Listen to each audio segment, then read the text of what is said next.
we have been discussing on this particular day where Nigeria actually pauses to celebrate and also remember those who have paid the ultimate price. But today, we pause as a nation to remember courage, sacrifice, and service, which is etched in honor.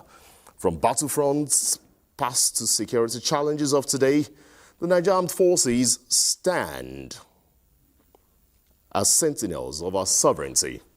Across generations, the strength of a nation is measured not only by its borders, but by those who defend them. Men and women who answered the call to serve, often at great personal costs. They marched so we could stand. They fought so much so that the nation could endure. Today, we remember their stories, not in silence, but in gratitude. On this 2026 Armed Forces Celebration and Remembrance Day, the Nigerian Television Authority brings you a special program that reflects on sacrifice, celebrates service, and looks ahead to the evolving role of Nigeria's armed forces in securing our future. Anywhere around the country and around the world, this is the Nigerian Television Authority. We thank you for joining us. I'm Ayodeji Makinde. I'm not alone in the studio here in Abuja. I have with me Major General Abdulmalik Jibrin, who is the immediate past National Chairman, Nigerian Legion, and currently the Secretary, Civil Defense, Immigration and Prison Service Board, Abuja. Thanks so much for your time, sir. Thank you, Ayodeji. It's another time to really reflect on the service of our fallen heroes and also celebrate those who are still keeping the Nigerian unity alive. Absolutely, thank you. And virtually from the beautiful city of Jos is General Jonathan Temlong, who is the first commander, Multinational Joint Task Force, former president, Alumni Association of National Defense College, and is also a security consultant. He joins us virtually. General, thanks for your time. Always a pleasure. Thank you very much. Good morning. All right, so we'll be having a very good conversation here in Abuja as we connect with different centers or outstations to feel the pulse of the Armed Forces Celebration and Remembrance Day nationwide. Also, our correspondents are stationed at the National Arcade here in Abuja, where we expect to have the feel of what is actually ongoing there. But let me start with you, Major General Abdulmalik Jibrin. Today is not just it has gone beyond an annual ritual. It's a time for sober reflection and also celebrate those who are still in the battlefront day in, day out. So let me have your thoughts, sir. Thank you very much, DJ. Let me see the opportunity to also wish my very senior Oga, General Temlong, compliment of the season, and to all Nigerians. Today, we are marking a day to celebrate and also commemorate our colleagues who have, in most cases, many of them have made the supreme sacrifice, and quite a number are still living. So today is marking both a celebration and also a commemoration. It has always been like this, and it's a moment that brings the memories of the past in terms of sacrifices, the present situation in terms of security challenges, and the effort the armed forces are making to ensure that Nigerians are safe and go on their normal duties. Particularly, this day is set aside by the federal government of Nigeria, and it's a day that Mr. President, Commander-in-Chief of the Armed Forces, Federal Republic of Nigeria, always emphasize the commitment of the government towards ensuring all necessary support to our serving colleagues, while at the same time looking back to those who have made the supreme sacrifice and those who are still living, and their welfare is equally being looked at. So it's a day full of a mixture of both ceremony and also a solemn reflection of those who made the supreme sacrifice. Well said, General Abdulmalik Jibril. Now let's go over to Jos, where General Jonathan Temlong. It's another year, General, and I could remember having a conversation with you last year on this particular day. It's interesting to know we're not only remembering them, we're also celebrating those who are still keeping us together when it comes to our national territorial integrity. Let me have your early thoughts, sir. Well, thank you very much. I think what my friend and brother General Abdul Malik Jibril has told you is apt. This day used to be celebrated on the 11th of November, 11/11, until during the Murtala Obasanjo regime, that it was decided that we should celebrate this date on the 15th of January, the day that actually the Nigerian Civil War officially ended. That to us, even though we had a lot of Nigerians that participated in both World Wars, World War I and World War II and other UN operations, to us, the day 15th January was quite significant because it's the day that the Civil War officially ended. So we moved that celebration to this day. And like he rightly pointed out, it's not just to celebrate those of us who are living, but those men and women that we commanded that lost their lives in the line of duty, to remember them. It's quite essential and important for a nation to be able to do that, because if you put your citizens or your soldiers in harm's way, you should be able to appreciate their sacrifices. And that keeps those who are there serving now to know that, look, whatever happens, they are being remembered. And it's quite important because it's a very important morale boosting element. However, it's quite saddening too to know that only in Nigeria here that you find out that the civil population that are supposed to appreciate what the armed forces are doing and what they have done is quite oblivious of what is going on. If you go to the streets and the marketplaces, all one knows is business as usual. I'm sure if you observe, when you watch the CNN, BBC, Sky News, and all other international news media, including the football matches abroad, once it is getting to 11th November, you see them wearing their poppy, and even before they start matches, they blow the last post for them to remember those who have fallen. It shows a grateful nation. And I think we need to do that and echo it in our national psyche that, look, something has to be done in that vein. At 11 o'clock in the morning on the 11th, the air raid sirena rang in all the cities in Europe, America, and the rest. And at that time, everybody on the street, you are driving, whatever you are doing, you stop and observe a minute's silence in remembrance of the fallen heroes. And that shows a grateful nation. And I think we need to start doing that one too, so that it will show the citizens or those who are intending to join the armed forces that, look, even when we join and something happens, a nation is grateful. And I think we need to go beyond the parade. Yes, the president, commander-in-chief, that's the government itself. The legislature, the Senate president, the speaker, the chief justice, and the rest, they go and lay a wreath at the arcade, which is quite an honor to us. But those are the heads of government, yes. But what about the citizens? There should be a grateful citizenry to show that, look, those of our children who have paid the supreme sacrifice are there. They have missed birthdays of their children, their wives. They have not celebrated birthdays. I'm telling you, the weather in Jos is quite cold and harsh. They are out there trying to keep us safe. If you go up to the Lake Chad Basin now in Sambisa, in Maiduguri, early in the morning, it's fantastically cold. The mosquitoes are as big as flies, and all these men sleep there day and night to keep us safe.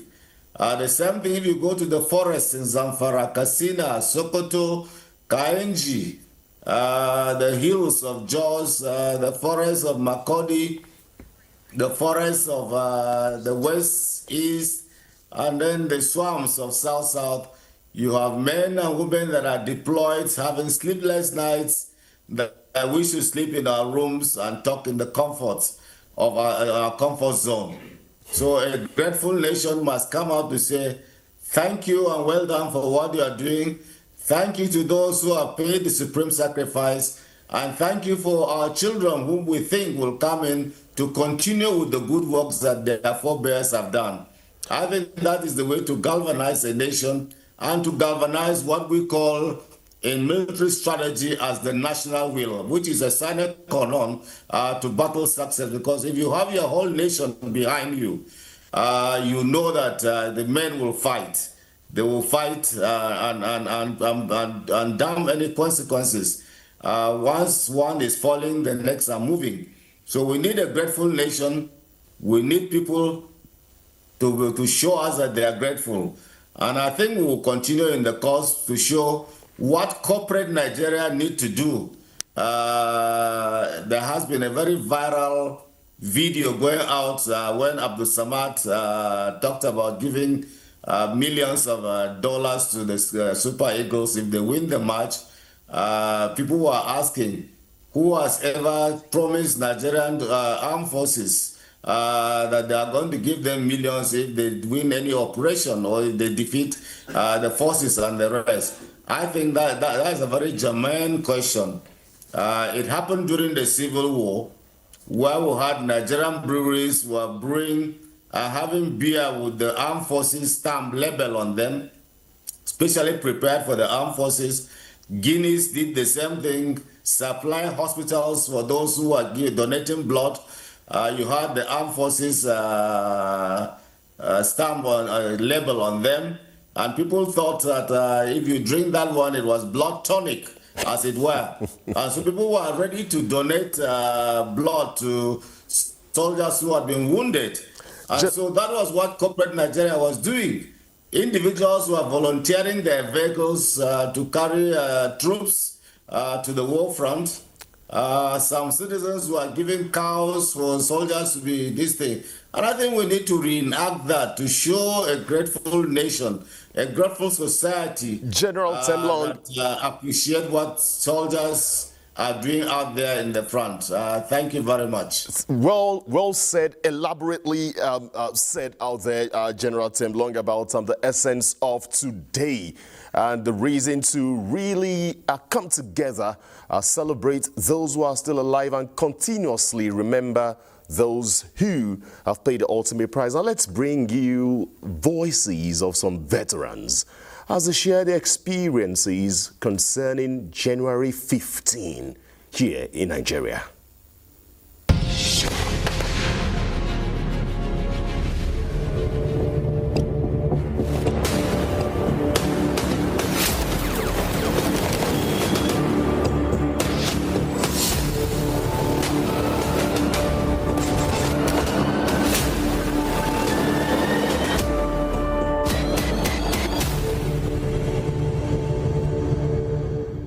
There was a call to come and serve Nigeria, that was going said, go on with one Nigeria.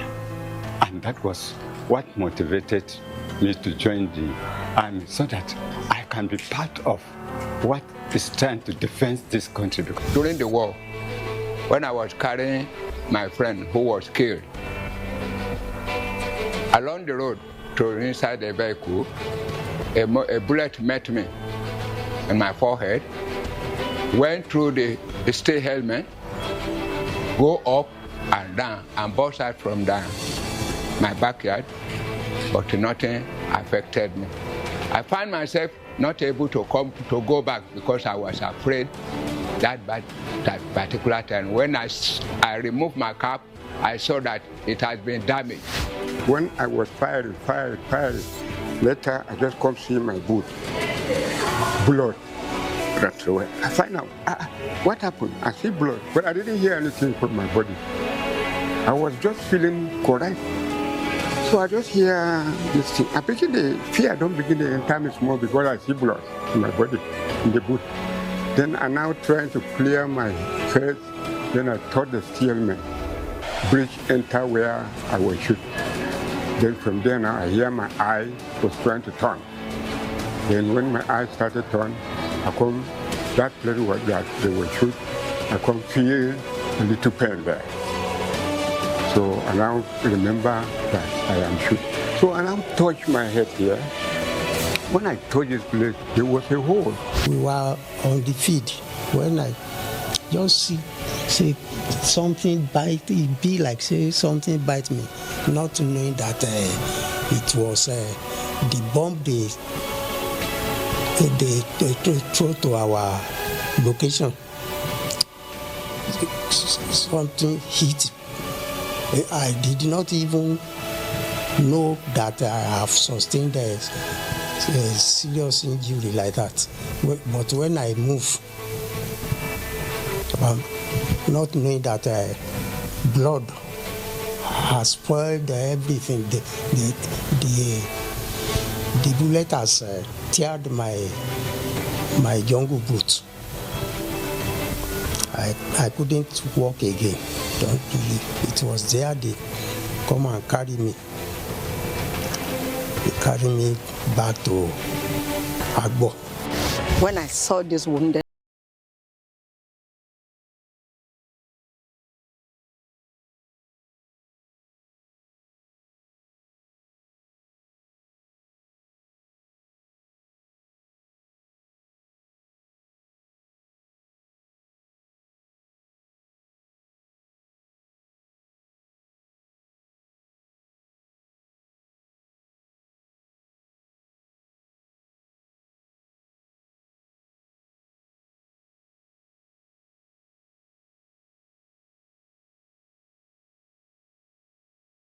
soldier within the Northeast. All I try to tell you is that this war can be achieved with just being who you are, not contributing yourself in taking anything or allowing yourself for something to control you. But if you control yourself, you get it right. That was the most exciting and interesting part of my job for the 35 years I have joined the army. I was the orderly to late General Murtala Mohammed. And every day, we move from Ikoyi to Dodambara for work. We left this officer region, Ikoyi, 7:15 early morning. Normally, where the mistake comes from, we don't go with escort during this time. So the people, they wear uniform, and on top of uniform, they wear agbada. They came from one masked man, got the driver from a golf field. Behind Dodambara, there's golf field. Get the driver here. And when they start fighting from back, my pistol was because of saluting. We cannot hang our pistol here. They were left. I fell down on top of the driver. The blood of the driver now covered my head. And with the cap face, there's one white like cap face. I have to cover it in my nose. So from there, the same bullet that hit that hit me here. During the operation theater, they removed 8 bullets from my hand. So they are going now. Going to NBC for announcement. Then the last person behind look back. They have said that ADC opened the door. But that time ADC already got to know if you don't open door. If you don't open door, both apart my driver and 3 of us, they will rush all of us to hospital. But because of the open door now, the second firing, I finished over. It is not easy for you to join the Nigerian, to join the army. It's not a very easy thing because the life of a soldier is quite different from the life of a civilian. If you are self-centered, the military is not the place for you, definitely. If you don't know what it means to give back, no matter the situation you find yourself, do not join the military. But if you are willing to serve, not thinking whether you are coming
these are retirees. How are they doing?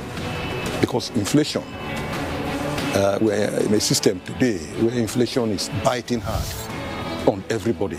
The UN commended us for taking part in so many peacekeeping operations all over the world. We contributed immensely to world stability and world peace. And what we did in Liberia and Sierra Leone was to ensure that the whole West Africa is safe.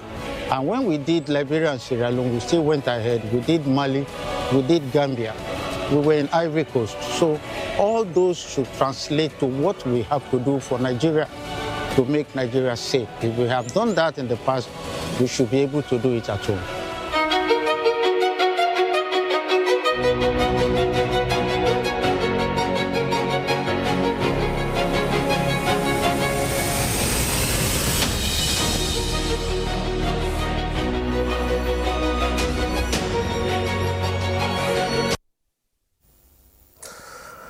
Quite an emotional moment and touching stories from the veterans there, those who have been hit, those who have the first-time experience out there on the battlefront to ensure that we are together as Nigeria today, that we can sleep comfortably every night with our two eyes closed while they face the rigors on our behalf on a daily basis. Well, Voices of the Veterans just there on the NTA, and it's only on the NTA. You can have such a package where people really tell the true story of what they've really been through. Well, let's continue with this, our transmission, and join the National Arcade here in the Federal Capital Territory, where defense correspondent Ismail Musa is there to bring us into what to expect over the next couple of minutes. Forces of the Federal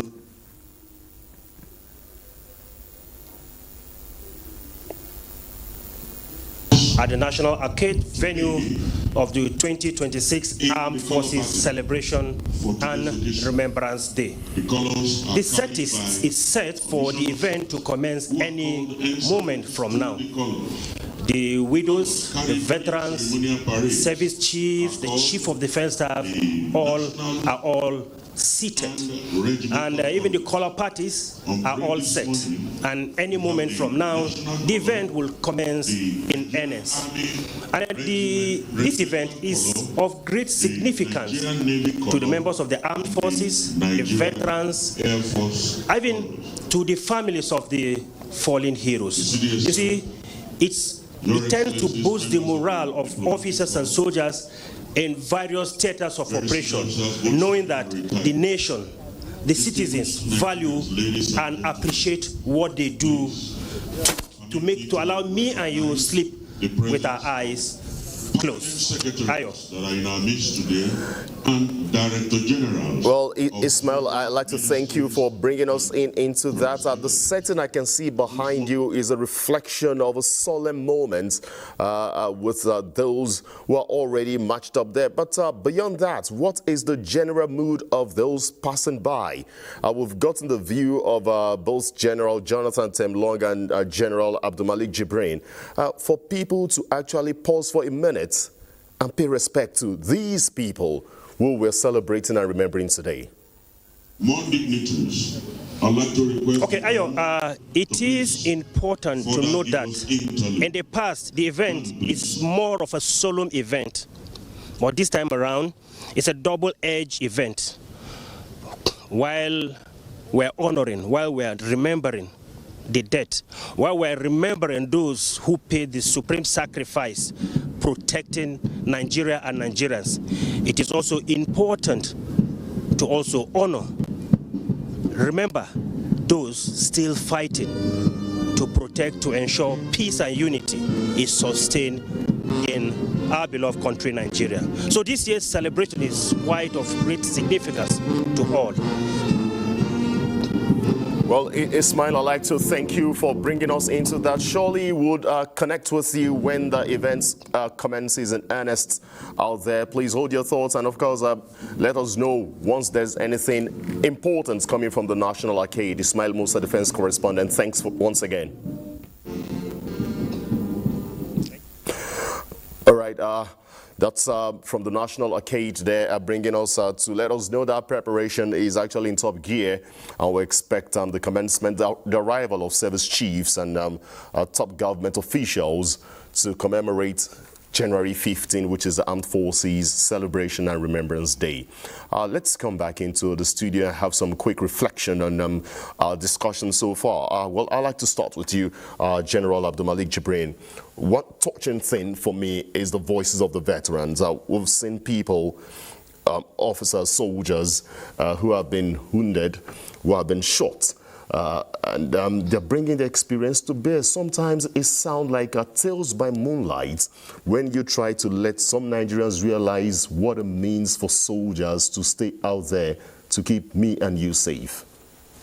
Absolutely, Ayo. You see, if you recall what General Temlong said, and what these individuals, narrating their various experiences, it's really sad to see that there is complete lack of sensitization of the general public towards appreciating the sacrifices made by these individuals. You will not be able to appreciate that until a moment like this period of 3 months, October to January 15, the period within which we kickstart the activities that will culminate into the 15 January grand finale, the one we are witnessing today. It may interest you to see that you go to so many public places, you see highly placed individuals, they find it difficult to wear this emblem. In most cases, they don't even know the significance. I have interacted with some people at the airport a couple of times when I was chairman. When I see some of our agents, distributing this emblem and seeking for token donations, they will ask such people, what is this for? They don't even seem to understand the significance and the purpose, not to talk of donating anything towards the cause of the veterans. And there are quite a number of privileges that this individual is entitled to. But as a result of lack of, lack of proper sensitization, public enlightenment, Nigerian veterans are not accorded the right privileges that are given to their counterparts across the world. You need to go to other countries, go to England or United States of America. We have special facilities earmarked for members of the armed forces. Is it supermarket? You get there and purchase at discounted prices, comfortable for you and your family. For what? For the sacrifices you are. At any given time, your life is in danger. You can be called upon any moment to leave your comfort and go and face the challenge. Those societies understand the significance of such sacrifices. That is why they accord their members of the armed forces, both serving and retired, such privileges. The case is not the same in Nigeria. Is it airport now? You want to travel? Is there any discount for you? By any, I beg to make exception. Airpeace, the management of Airpeace, I think need commendation. Is the only airline that realized the importance of giving discount to members of the armed forces, whether serving or retired. Minus that, you don't have any other airline offering such service. You don't go to any supermarket and enjoy any discount. And this is a responsibility that the National Orientation Agency need to pick and emphasize. The general enlightenment of the general public to realize the importance and the need to support our veterans. Now, what the general public does not understand is the fact that the moral effect or the demoralizing effect of any lackadaisical attitude towards a serving or retired military personnel. Those who are in the field, who are serving, who are working, who are fighting, are looking very carefully at what is happening to their counterparts who have served and left. This is how they draw their inspiration. The Honorable Minister of Defense. So it is very, very important the CDS, that government takes a proper step to ensure that members of the armed forces are given certain privileges by virtue of the sacrifices they are making. It will serve to encourage those who are in the field, and it heralded the arrival to encourage of the families of those who have made the supreme sacrifice, that even though my husband may not be there, the breadwinner is not there, I can still access certain facilities that will make life comfortable for me. So I think I'm an advocate of the need to actually, if possible, stop collecting donations as if we are beggars. Government should make an effort to allocate to the Nigerian Legion a specific budgetary allocation that will cater for their activities to enhance the welfare of members, not to depend on collecting donations year in, year out. In some cases, they look at you as a beggar. So I think it is very, very important that this aspect is given special attention by government. All right, Major General Abdul Malik Jibrin, I'll come back to you so that we can really continue this conversation. Let's quickly reconnect with defense correspondent Ismail Musa, who has a special guest that really wants to tell a story. Ismail, bring us into this. Commander, Guards Brigade.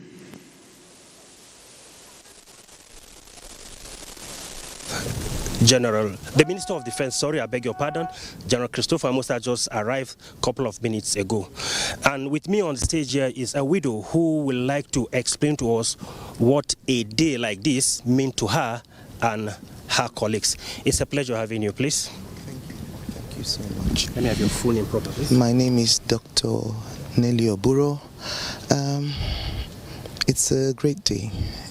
A bit of a mixture of the sad, not so sad, some, happy that our husbands are being recognized on a day like this, their service being recognized. But even more importantly, it just brings to mind that they served the nation and the nation recognizes their service. We're grateful for today. We're grateful to see that the officers and men that are alive and well and being celebrated. We're grateful that some of us have those who are being celebrated in absentia. So it's a bit of both for me, Okay, apart from the funfair activities and the fiesta here, what else will you expect from Nigerians, the armed forces, the Ministry of Defense, and the Defense Headquarters with regards to the plight of the widows? There's a lot going on, but we know there's still room for a lot more to be done. We're grateful for what is being done as it is, as I speak. But like Oliver Twist, we will say there's room for a lot more to be done.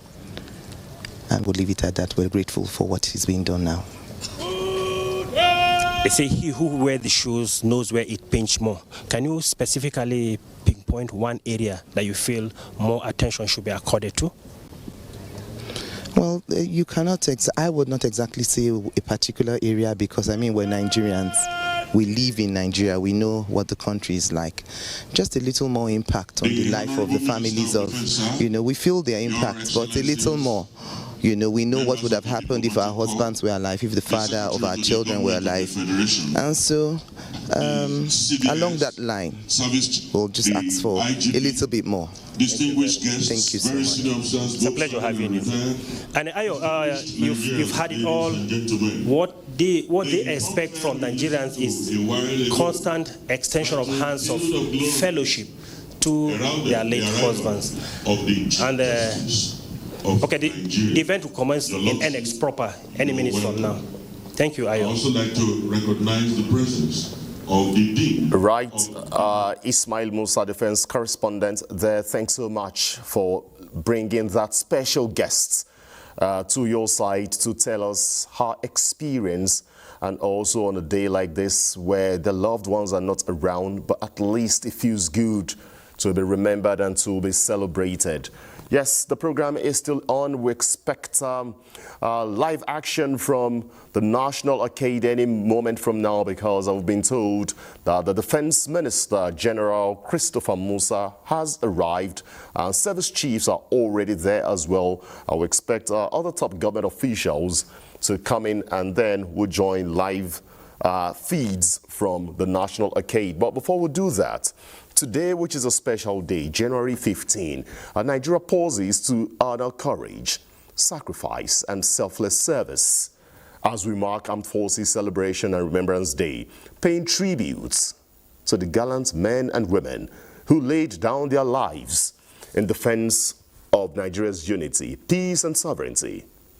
But beyond the solemn ceremonies and colorful parades, a crucial question remains: how well are these heroes honored in everyday life?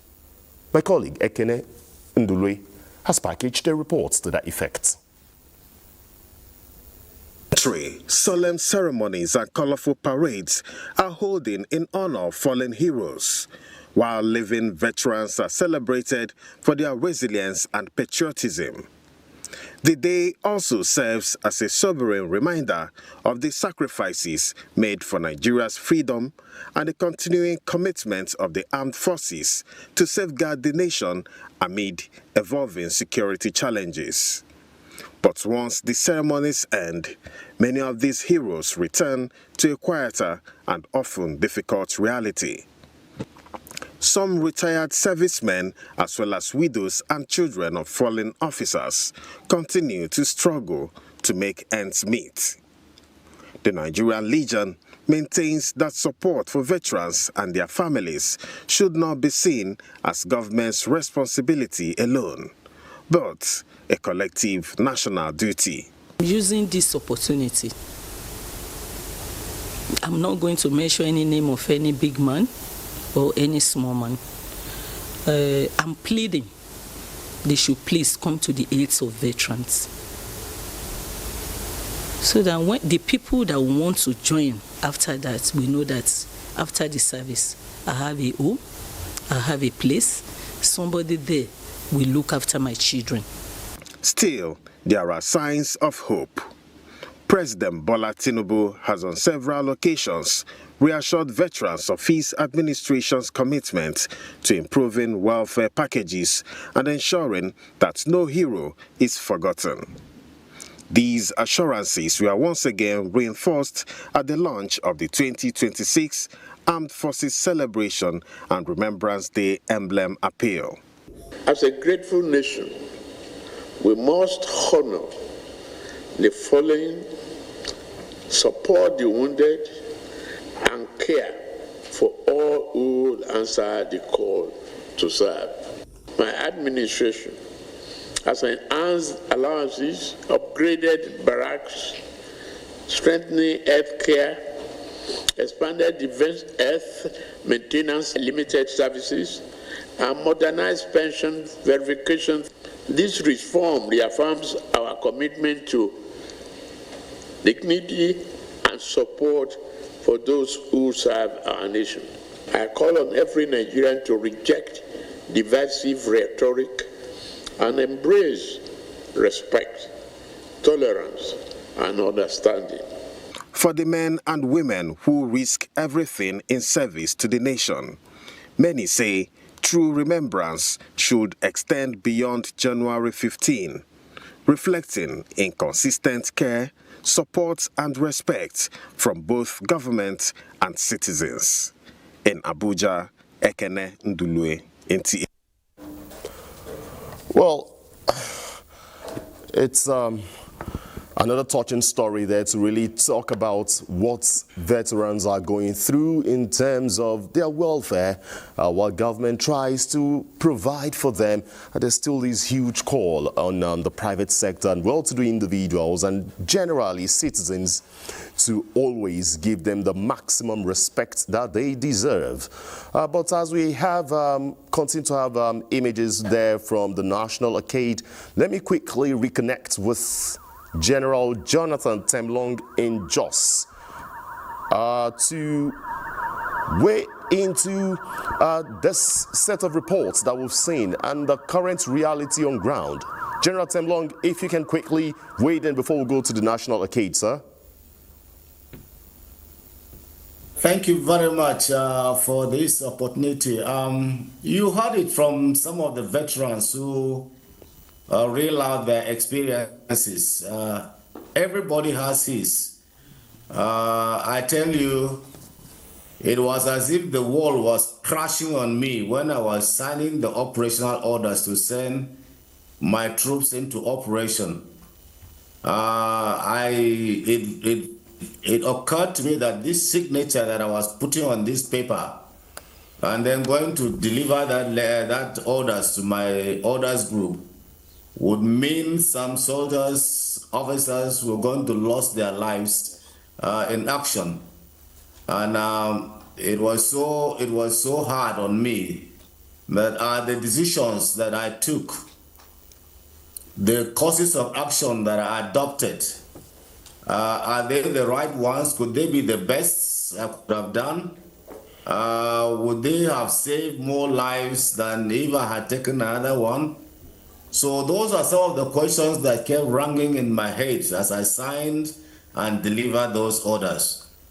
And so you could hear some of the veterans, those who are shot in the line, those who are carrying their colleagues who had been killed or wounded, and in the process got shot themselves.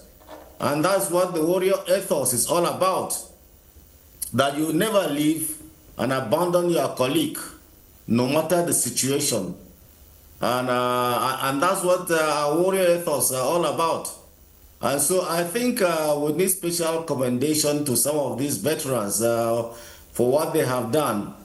But you see, like what Jibril told you there, you see, Jibril told you, it's so unfortunate that even when the Nigerian Ministry of Defense and Armed Forces Reforms Committee, which both of us were members, we recommended that a department should be created in the Ministry of Defense for veterans.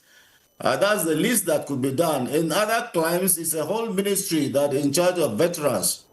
And so unfortunately in this case, up till now, that department has not been created, because once you have a department, budgetary allocation will be made to that department for the welfare of veterans, for their activities. Your Lordship, the Chief Justice of Nigeria, you have a situation where abroad, like you rightly pointed out, like to inform us, the veteran hospitals are better equipped than the other hospitals, because the sort of illnesses that veterans do go through, PTSD, and the rest are more devastating.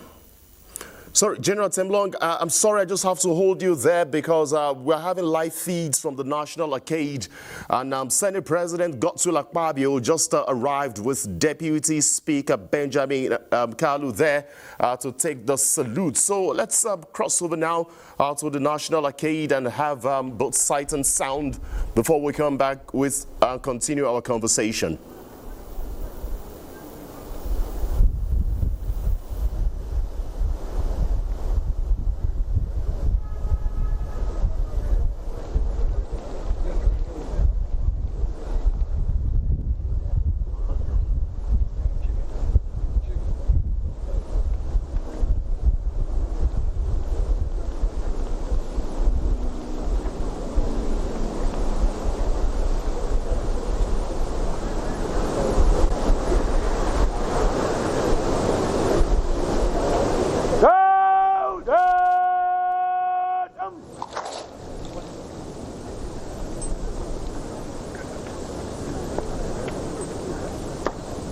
city.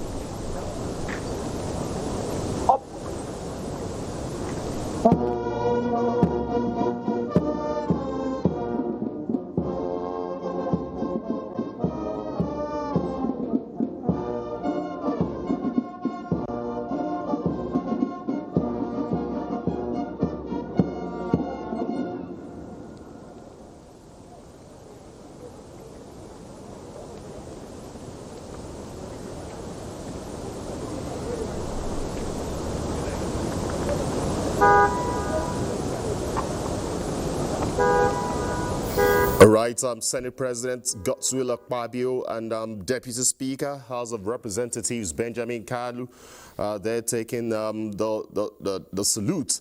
They're doing the salute there for the National Arcade.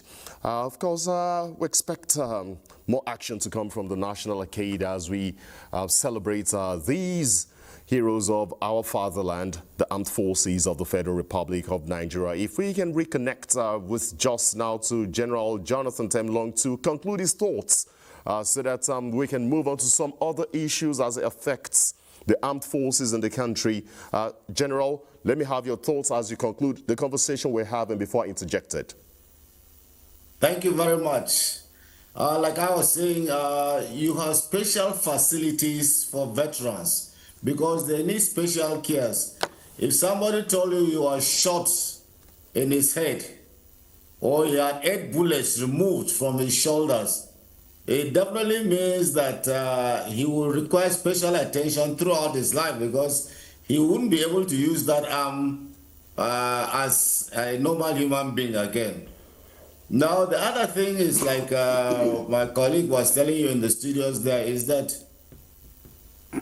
when you have citizens who know that they are grateful for the services, if you travel abroad and they know you're a veteran, the first thing they will say is to thank you for the services you have rendered to your country. I'll give you an example. We were in the hospital with my wife in Abuja there. I don't want to name the hospital probably because it might appear I'm advertising it. But we had a retired officer who served in the British Army and was working in that hospital. The moment she heard my name, she came out and brought us to our office with my wife to wait for an x-ray. And the first thing she said, General, thank you very much for your service to our country. We appreciate what you have done. And that people like you will give special respect and accord here. That's why I brought you to my office to prepare and get your wife x-ray being done. That's what we do out here. And I think because she brought that one from Britain, you could see how excited I was. Now, you see, that's what they do. The first thing they do is to appreciate your service, whether in the hospital, whether in the office, you go to any office, and they know you're a veteran, they thank you for the service. But here in Nigeria, you had a situation, one of those who spoke there, Air Commodore Balogun, you saw the treatment he was given to by FCDA personnel. They cleared his, where he was making ends meet, very disrespectful to people who have served this country. You have had a lot of alterations by ministries or people and the rest who don't even show respect for service. Even by seniority in age, and anybody who is serving in this country is usually younger than most of the veterans that you see talking there. Even by African tradition, you respect the people. But the way they treat people is so devastating. And I believe that we need a comprehensive way of dealing with this situation. And we recommended it in the National Defense Policy that, look, there should be civic education that should be taught from primary to university level, and inculcating some of these best international practices of handling and dealing with veterans, with the armed forces, with communities, building community resilience, building security awareness that we should be able to do. and how these veterans can be used in helping to build community resilience in the various communities that we have. Honestly, if we had used the veterans very well, as it were, the security situation in this country wouldn't have gone so bad as it is. You see people have a very nonchalant attitude to them. After this today, after the parade today, it's going to be business as usual. People are dying there in the streets. The governors are out there celebrating. When they after today, some of them are flying out of their state capitals. The local government chairmen are not there to be seen. You see, they should engage the veterans very well. They are ready to continue contributing to the welfare and security of this country till the day they take their last breath. I think we need to use the veterans very well. We need to appreciate them and use them very well. For us, it's a bunch of knowledge that has been acquired. It's intellectual property that has been acquired by the Nigerian government on us. The training we receive, the amount of money used in training us, the experiences they went through. So people telling you what they went through, you don't buy that in the market. Somebody will tell you, until you go through this, you know what it means. So when somebody sits down and is purely an academic or an armchair strategist, he wouldn't be able to tell you what are the effects of fear, the effects of death on soldiers in the field, the effect of weather, the effect of lack of food, the effect of not talking to your family, the effect of not knowing what is going on with their family. And I'm sure if that widow had told you her experience, because she didn't tell you more, because when my wife was relaying her own experience, that time there were no cell phones, that anytime a telephone rang, her heart cuts, whether there was a bad news coming that I had been killed or wounded. So these are the situations our wives and children went through when we were in service. So you can imagine the sacrifices are not just us, but even our families. So the nation must be grateful, and the citizens must be taught to understand what is going on and realize this. It shouldn't be that people are asking, what are those things for? Puppies are worn even by footballers on football pitches in Europe. All right, General. Puppies are worn by newscasters, as you have worn now, which is fantastic for us. And I think, let me appreciate NTA for the very good work people are doing in enlightening and bringing up to fore some of the problems, and even listening, going around to talk to some of these veterans.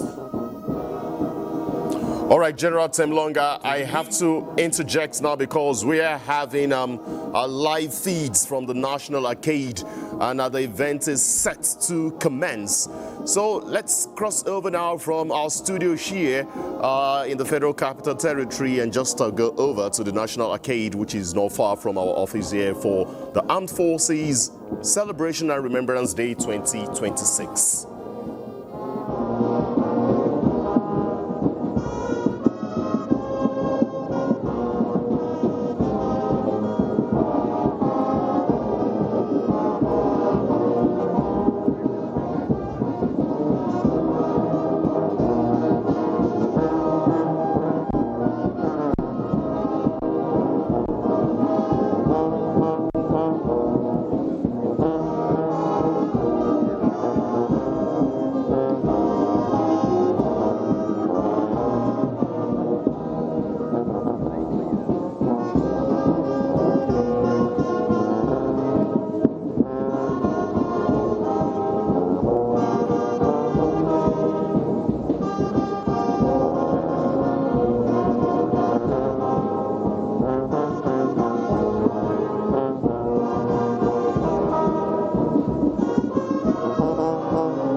much, Mass Band. Thank you.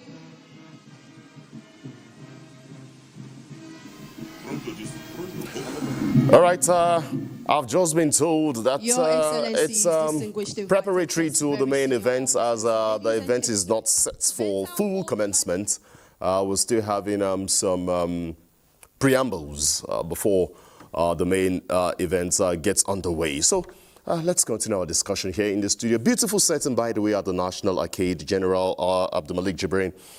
Just while we had that break, we're discussing the background here, that sometimes it becomes difficult to really face the reality. The moment you enlist into the armed forces, you see a group of young, promising, aspiring people with the willingness to serve. But unfortunately, not all of them will be able to serve, grow old, and become veterans. Tell me how the feeling could be sometimes. Well, thank you, Ayo, once again. You see, making a decision to even join the military is an acid test, and it's not every growing young person can take that test. I keep on saying the poor understanding, with due respect to our Nigerian citizens, poor understanding of what it means for somebody to stake his life. Staking your life, put it on the line for others. If you translate that to the field, to the war, to the theater, even as we're talking in the Northeast, or all over Nigeria where we have our soldiers operating, it takes somebody who is mad to be asked in a war situation where the soldiers have deployed, have taken cover, and your commander will ask you to make a move from one point to another. Why? Because your commander wants to know where the enemy is. The commander wants to know where is the enemy, so that he will be able to appreciate the ground and direct where a counter-attack or attack will take place. He will ask a soldier, move from one point to another in order to attract fire of the enemy. To attract fire of the enemy. So, in essence, what that means is that that soldier that was commanded to move from one bound to another is being sacrificed, because it's a move that he may or may not return.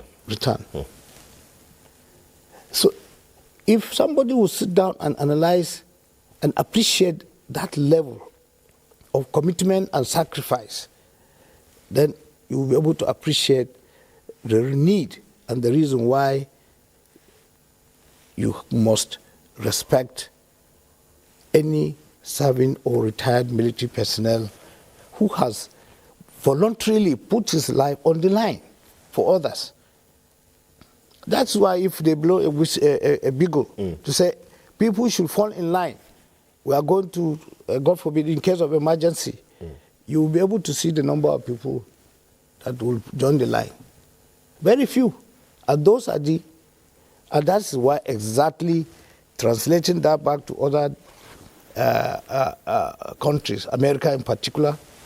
If we get to America, one of the best and the fastest way of becoming a citizen in America is to enlist into the military. That is to show that you have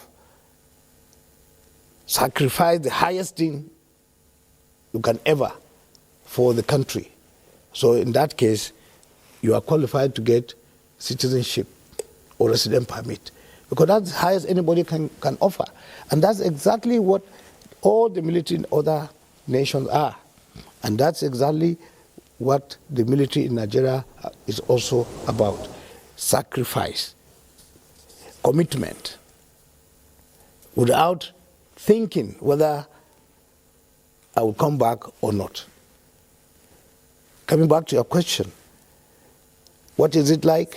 When I graduated in 1977 as a second lieutenant into the Nigerian infantry, this is the moment we have been service chiefs and inspectors we were of police, distinguished Nigerians, in the army. and gentlemen. My classmates were about 50. Have the singular honor But I can tell you. Sorry, General, please, I have to just hold you there because Vice President Kashim Shettima, his motorcade is just driving into the National Arcade there where we expect the event now to fully commence now that we have the Vice President there. Let's go over to the National Arcade for the commentary, sights and sounds.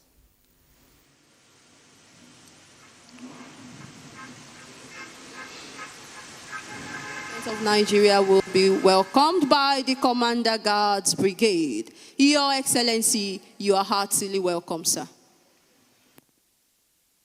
The Commander Guards Brigade. Your Excellency, you are heartily welcome, sir.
Dignitaries, shall we all please rise for the national anthem?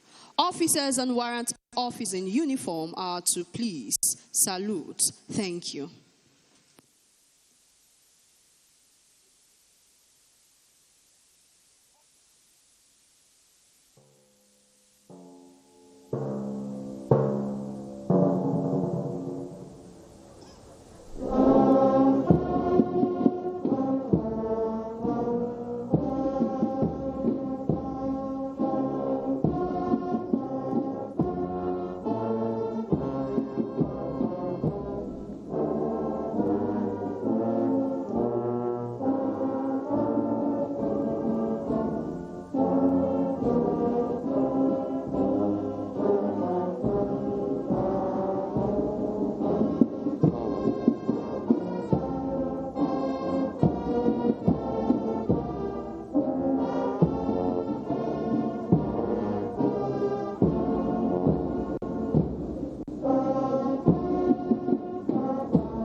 2026 Armed Forces Celebration and Remembrance Day Parade. From down. 25 officers, 450 members of the Armed Forces and the Legion of Praise. May I have your permission to carry on with the rest of the parade, Your Excellency.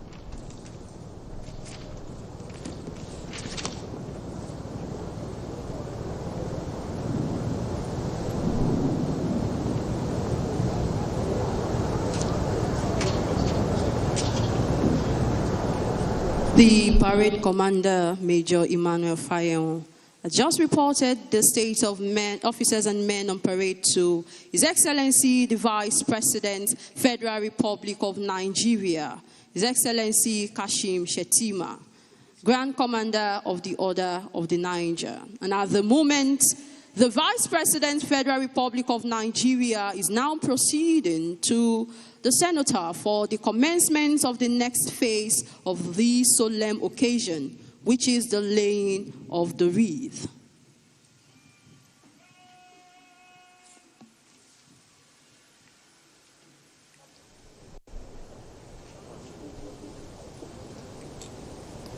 Your Excellencies, distinguished invited guests, very senior officer, ladies and gentlemen, any moment from now, the firing party commander, Sergeant Sunday Javan, will march the firing party, accompanied by the dignitaries that will lay wreath this morning to the cenotaph.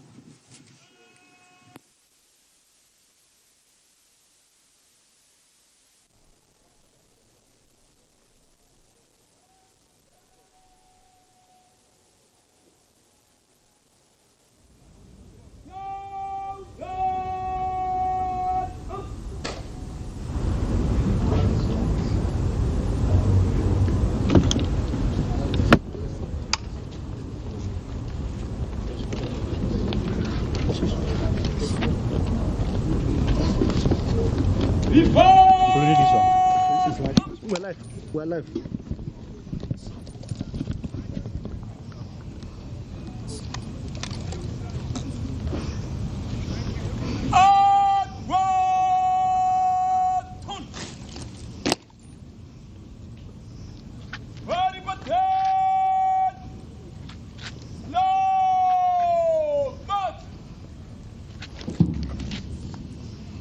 Your Excellencies, very senior officers, distinguished invited guests, distinguished Nigerians, ladies and gentlemen, we are here live at the National Arcade for the year 2026 Armed Forces Celebration and Remembrance Day Parade.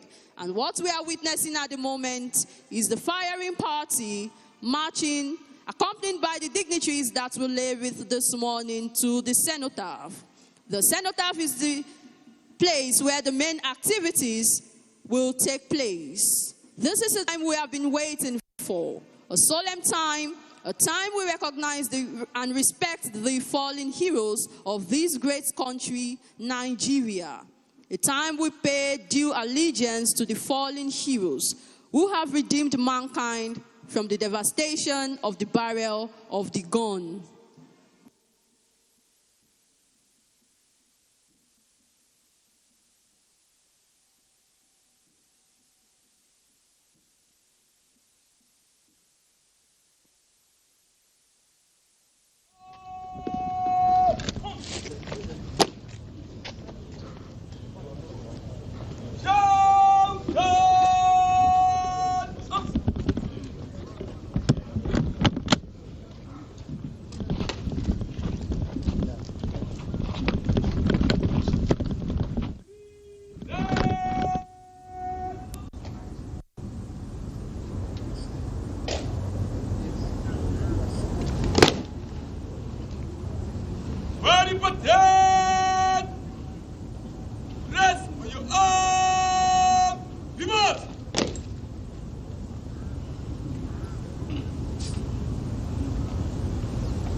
Excellencies, the Vice President, Federal Republic of Nigeria, very senior officers, distinguished invited guests, ladies and gentlemen, that movement by the firing party presaged the next item on our program event, which is the last post. The last post is a bugle call used in military funerals and ceremonies to commemorate those killed in action. This custom dates back to the 17th century, and its usage during Remembrance Day has two unexpressed purposes. First, it is to imply summoning the spirit of the fallen heroes to the cenotaph. And secondly, it is to symbolically end the activities of the day. Therefore, the last post will be sounded here at the occasion of the year 2026 Forces Celebration and Remembrance Day Parade in honor of our fallen heroes who paid the supreme price for our dear country, Nigeria. Your Excellencies, may I now request our dignitaries to please rise for the last post. 7 officers and warrant officers in uniform are to please salute. Thank you.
Dignitaries.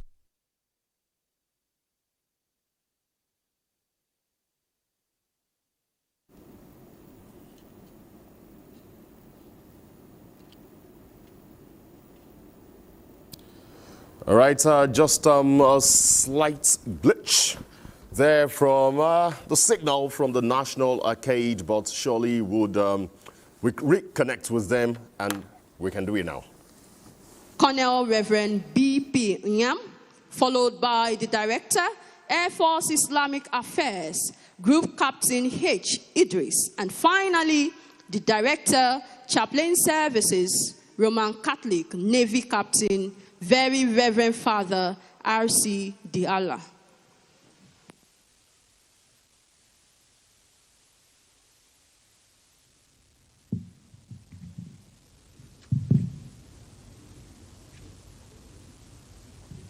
Let us pray. Almighty God, we've come before you today with hearts of gratitude and solemn remembrance of our gallant men and women of the Nigerian Armed Forces who have laid down their lives in defense of our great nation. We thank you for their courage, loyalty, sacrifice, and service to peace, unity, and integrity of our nation. Merciful Father, we commit their souls into your hands and care. Grant them everlasting rest, and let your perpetual light shine upon them. May their sacrifice never be forgotten. May their blood speak peace, justice, and unity for Nigeria. Lord, we leave before you their families which they left behind. Comfort them in their grief. strengthen them in their lost, and supply all their needs. Let them experience honor, support, and gratitude of a nation that remembers and values their sacrifice. We pray for all serving personnel of the Nigerian Armed Forces, be their shield and defender in every theater of operation. Grant them courage, wisdom, discipline, and unity to preserve their lives. Frustrate every evil plan against them. Return them safely to their homes. Heavenly Father, we commit the President and all leaders of our nation, both civil and military, into your hands. Grant them wisdom, courage, integrity to lead with justice, compassion, and accountability. Grant their decisions, guide their decisions to strengthen national security, promote unity, and uphold the dignity of every Nigerian. O Lord, we cry out to you concerning the insecurity of our land. Arise and let every form of terrorism, banditry, insurgency, kidnapping, and every form of violence be put to end.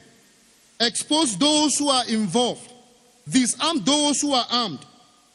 And every perpetrator, Lord, of violence, may they be destroyed. Turn their hearts away from evil, or remove every capacity in them to harm the innocent. Let peace and safety return to our communities, our roads, our farms, and our cities. Heal our land and restore our hope, O Lord. Let righteousness and justice prevail and establish Nigeria as a nation under your sovereign rule. This we pray through Jesus Christ, our Lord. Alhamdulillah ala ala'i wa ashhadu an la ilaha illa Allah wahdahu la sharika lahu fi ardihi wa sama'i wa ashhadu anna Muhammadan abduhu wa rasuluhu wa katimu anbiya'i. In the name of Allah, the beneficent, the merciful. O Allah, the most compassionate, the most gracious, we come to you seeking your guidance, your mercy, and your blessings as we celebrate the Armed Forces Remembrance Day 2026 in your name, committing the Nigerian Armed Forces to your divine care.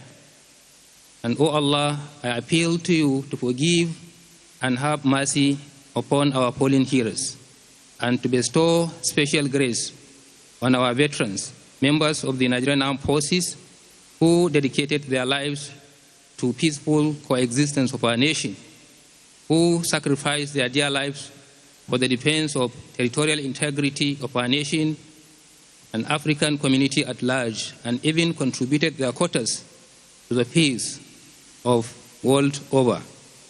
I implore you, O Allah, to make paradise to be their abode and to continue to care for their family members, being their absolute guide into the right way and being their absolute guardian into prosperity. I implore you, O Allah, to bestow on members of the Nigerian Armed Forces happiness that calm their hearts, courage enough to face our challenges, and achievements that raise our relevance in the security sector of the nation. I appeal to you, O Allah, to continue to guide, continue to strengthen, to continue to support, and to continue to protect Mr. President and all our leaders at all levels of command and authority. O Allah, make our leaders upright in discharge of their responsibilities. I appeal to you, O Allah, to continue to increase Nigeria in useful resources of man, management, and material. May you continue to increase Nigeria in safety and security, in peace, progress, and prosperity. As we fall out of this parade, O Allah, return all to our destinations, safe, secure, and peaceful. In the name of Allah, I prayed.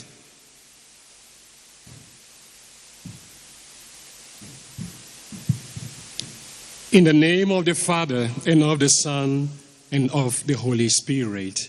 Amen.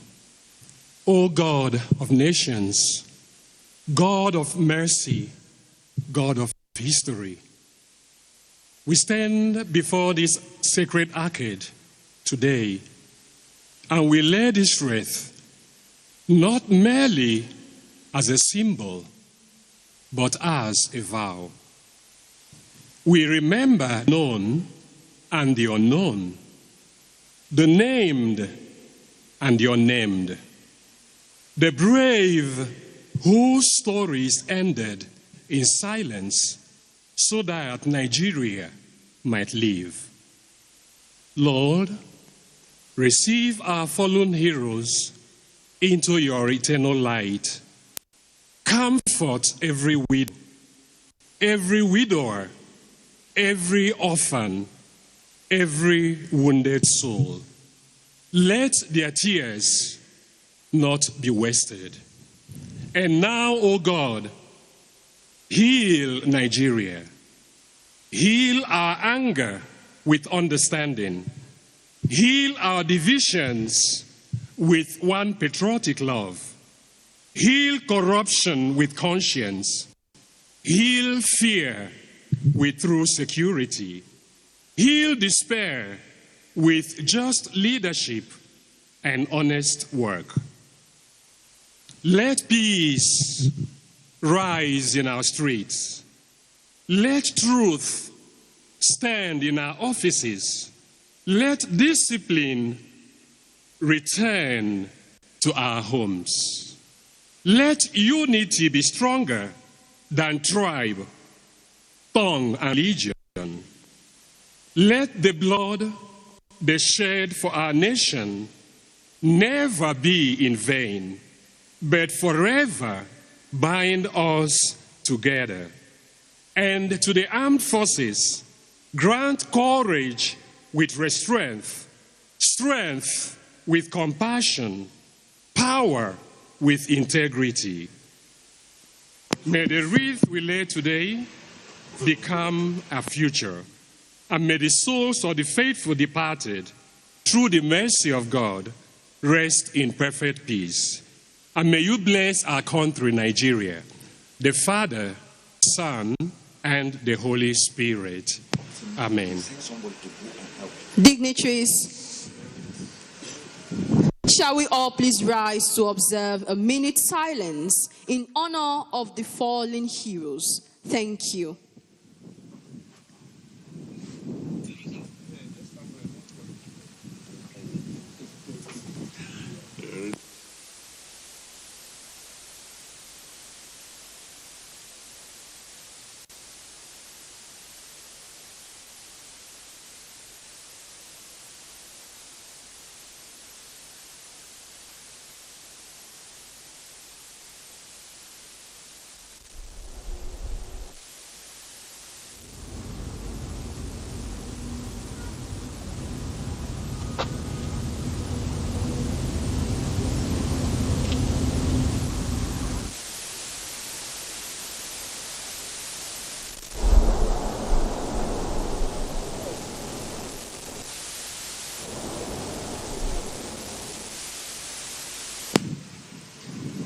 May the souls of the departed rest in peace.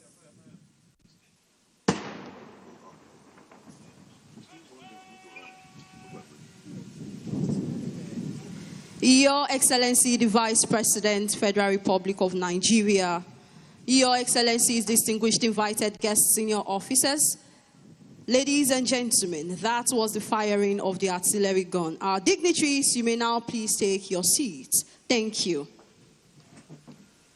Your Excellencies, sir, very senior officers, distinguished invited guests, ladies and gentlemen, we are now moving to one of the major highlights for the year 2026 Armed Forces Celebration and Remembrance Day Parade, which is the laying of the wreath. Your Excellencies, sir, distinguished Nigerians, the first known wreath-laying ceremony to honor unknown soldiers dates back to the Peloponnesian Wars in ancient Greece, where an empty stretcher was carried in tribute to the dead. The wreath-laying ceremony involves the placing of flowers at a memorial site in the military. This is done at the tomb of the unknown soldier. This solemn ritual has continued to be observed globally till date. Your Excellencies, distinguished invited guests, ladies and gentlemen, for the year 2026 Armed Forces Celebration and Remembrance Day Parade wreath-laying ceremony will be conducted in the following order of arrangement. The first to lay the wreath is His Excellency the Vice President, Federal Republic of Nigeria, His Excellency Kashim Shettima, Grand Commander of the Order of the Niger. May I now most respectfully and dutifully request the Commander Guards Brigade, Brigadier General Adebisi Olusegun Onosonya, to please invite the Vice President to lead dignitaries for the wreath-laying ceremony. The Commander, sir.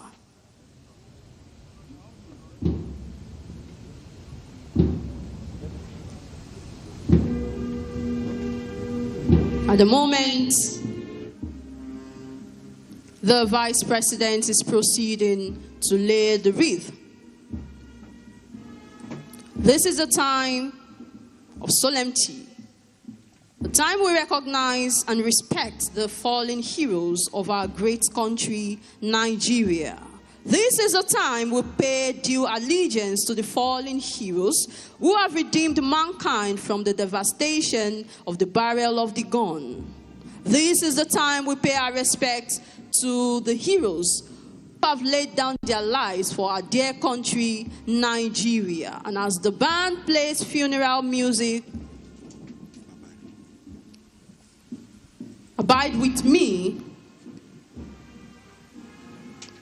to commemorate the solemnity of this precious moment.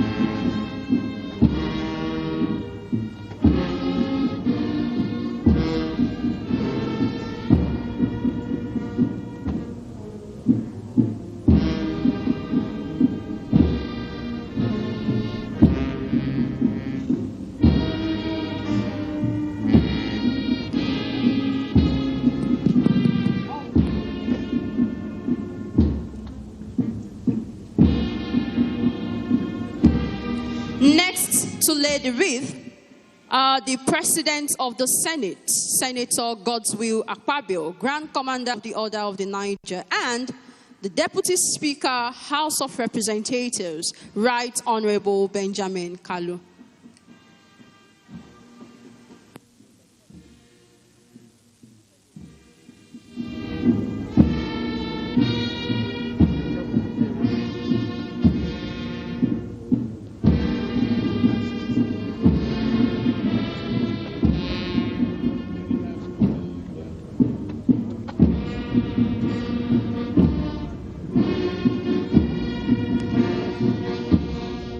As the President of the Senate and the Deputy Speaker, House of Representatives, proceeding to lay their wreath, the band is playing a music titled Up From the Grave to commemorate the solemnity of this very moment.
Next to lay the wreath is the Chief Justice of Nigeria, Her Lordship Justice Kudirat Kekereekun, Grand Commander of the Order of the Niger.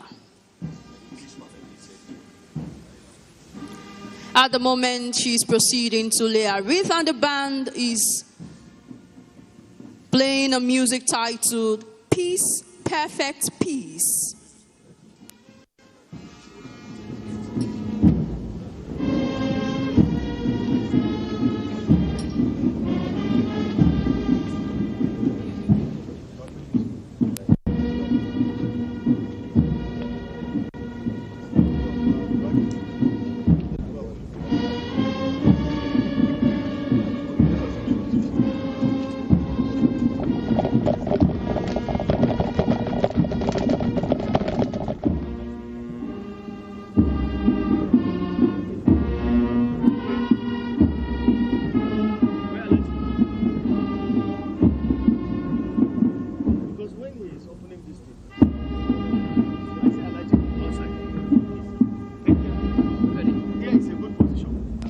Next to lead the wreath are the Honorable Minister of Defense, General Christopher Gwabin Musa, retired Officer of the Order of the Niger, and the Dean of the Diplomatic Corps, His Excellency Abbas Ibrahim Salahuddin, High Commissioner of the Republic of Cameroon.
Next to lead the wreath are the Chief of Defense Staff, General Olufemi Olatunbosun Oluyede, Armed Forces Medal, the Chief of Army Staff, Lieutenant General Wahid Shaibu, the Chief of Naval Staff, Vice Admiral Idi Abbas, the Chief of Air Staff, Air Marshal Sunday Kevin Aneke, and the Inspector General of Police, IGP Kayode Egbetokun.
Next to lead the wreath are the Chairman, National Council of Nigerian Legion, Grace Morenike Henry, and representatives of the widows, Mrs. Cynthia Dusu, LLB.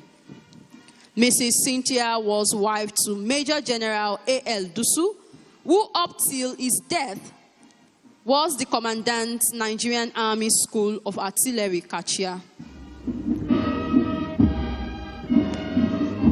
As they are proceeding to lay their wreath, the band is playing a music titled, God Be With You Till We Meet Again.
Your Excellency, the Vice President, Federal Republic of Nigeria, very senior officers, distinguished invited guests, ladies and gentlemen, we are here at the National Arcade, Abuja, for the 2026 Armed Forces Celebration and Remembrance Day Parade.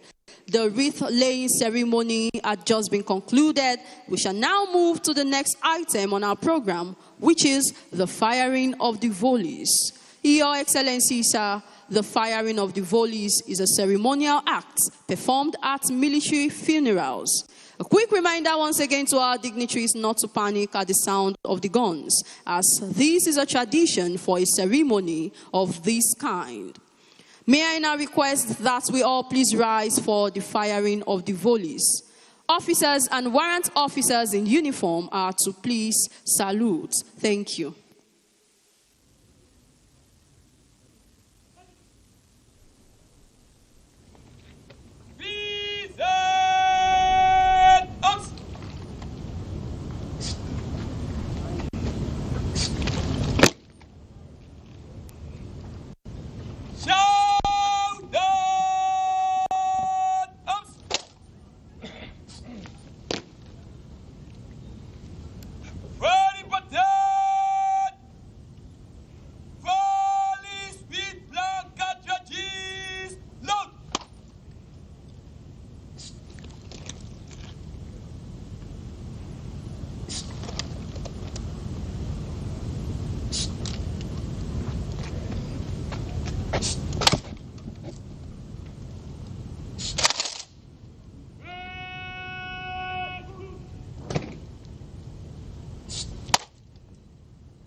Your Excellency, the Vice President, Federal Republic of Nigeria, distinguished invited guests, senior officers, that was the firing of the volleys. Dignitaries, you may now please take your seats. Thank you.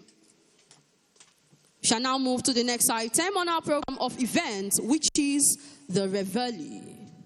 Your Excellency, sir, in military traditions, the British version of the Reveille is used to conclude a period of silent reflection during solemn occasions like Australian and New Zealand Army Corps Day or Remembrance Day services, symbolizing resurrection and the transition from sunset to sunrise. Today, at the event of the 2026 Armed Forces Celebration and Remembrance Day Parade, the Reveille will be sounded to signify the last respect in honor of the fallen heroes. Once again, Your Excellencies, shall we all please rise for the Reveille? 7 officers and warrant officers in uniform are to please salute. Thank you.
Dignitaries, you may now please take your seats. Thank you.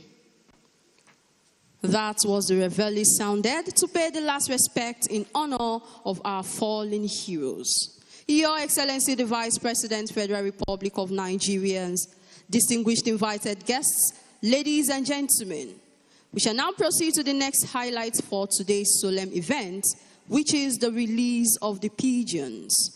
May I yet again dutifully request the Commander Guards Brigade to please invite the Vice President, His Excellency Kashim Shettima, Grand Commander of the Order of the Niger, to please release the pigeons. Please, the dignitaries to accompany the Vice President are those that laid the wreath earlier, while the rest of our invited guests and dignitaries are to please remain seated. Thank you.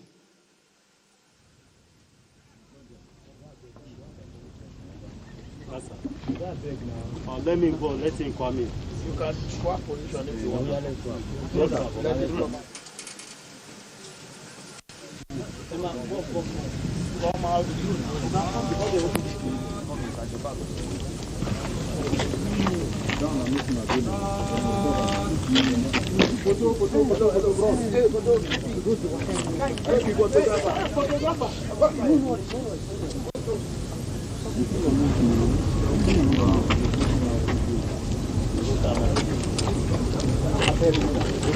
Hey! The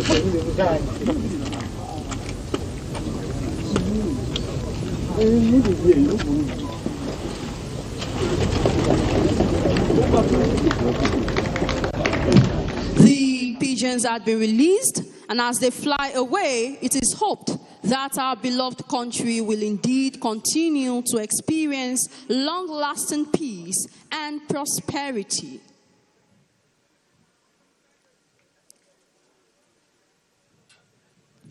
The Vice President, Federal Republic of Nigeria, is now proceeding to the saluting dais to take the salute before his departure, which will signify the end of the activities for the year 2026 Armed Forces Celebration and Remembrance Day Parade. May I yet again remind our dignitaries that as the national anthem is being played, we are all expected to rise, while officers and warrant officers in uniform are to please salute. Thank you.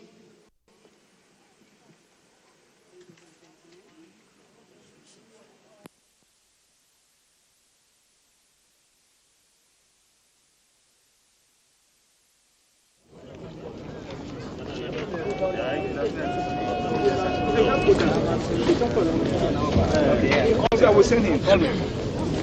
Come on. Go watch it.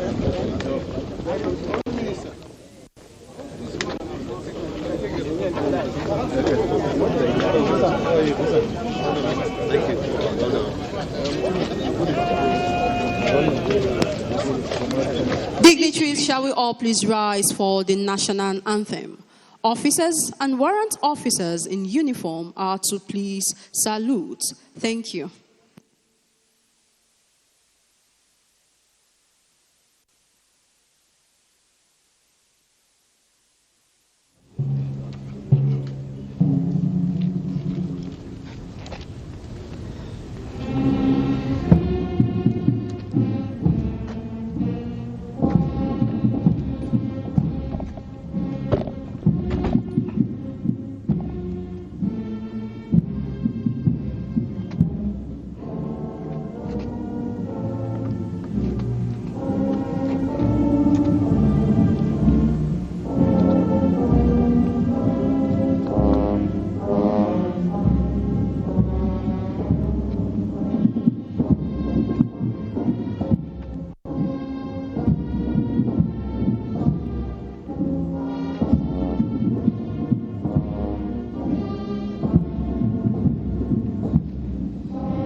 I tell him.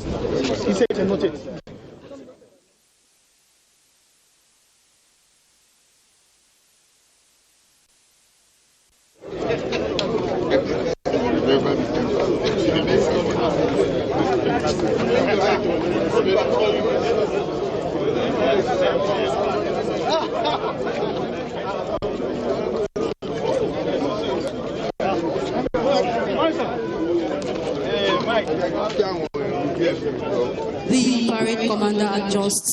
received permission from the Vice President, Federal Republic of Nigeria, to march off the colors and the rest of the parade.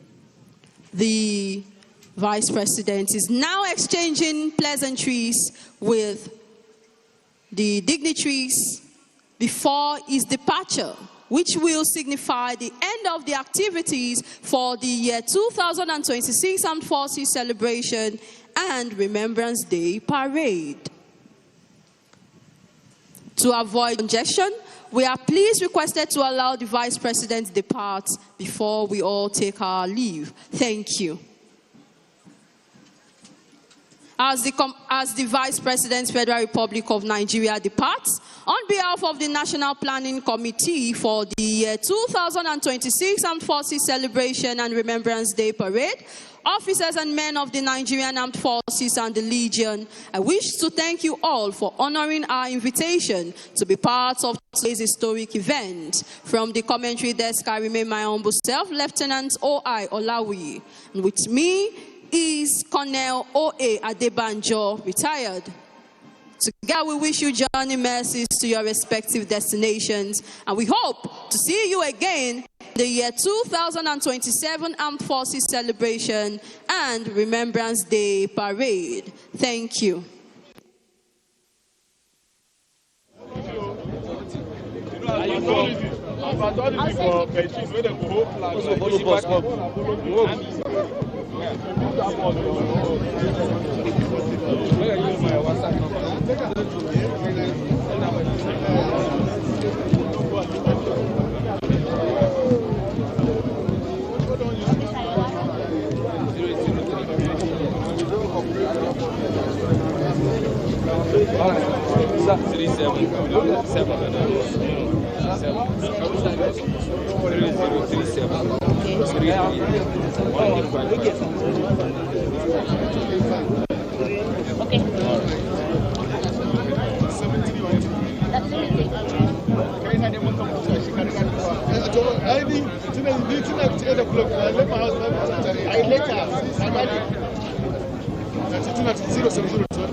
Hey, and that was the celebration and remembrance of armed forces from the National Arcade, where Vice President Kashim Shettima led other government officials in the lane of wreath and the performance of other rituals synonymous with January 15, which is done every year to remember our fallen heroes and those still in active service and those who have retired. This is the Nigerian Television Authority. It's been a remarkable transmission over the last 1 hour thereabouts with Major General Abdulmalik Jibrin in the studio here in Abuja, and also General Jonathan Temlong out there in just weighing in and bringing in their views on how to make things better concerning the issues around veterans and those who have served Nigeria, particularly on a day like this, January 15. Yes, as we see the Vice President and other officials departing the National Arcade for other business of governance, let's continue our conversation here in the studio and also with General Temlong. In just spending the time, our colleagues out there from the National Arcade will be giving us some interviews. Let me come back to you, General Jibrin, sir. If we look at today, like we say every year, it has come and it has gone. But something sounds unique. But before I bring you into that, Ismail Musa, I think I heard the director well enough. Ismail Musa out there is now ready to give us some interviews concerning this particular day and what makes it unique. I can actually sing with Olajide Bello, another defense correspondent out there. Okay, Ayo, it has been quite educative, entertaining for the past 1 hour, observing the activities marking the 2026 Armed Forces Celebration and Remembrance Day. They said whatever has a beginning also have an end. It has been interesting. Let me hear from Olajide what has been his observations for the event. All right, many thanks, Ismail. Just like he said, it has been a colorful and eventful day, and of course, this is the climax of the whole Armed Forces Celebration and Remembrance Day that kickstarted like a week ago. And as the Vice President has taken the last salute, it is left for the service chiefs here to disperse the color party and their enzymes. I'll hand you over back to Ismail so that we can sign out from here and come back to the office. Ismail? Okay, thank you. I would like to express our sincere gratitude to all members of the crew and look forward to be here again, God's willing, next year. Thank you, and have a good day. Well, thanks so much, Ismail Musa. I was nearly tempted to call you the GOC of the newsroom.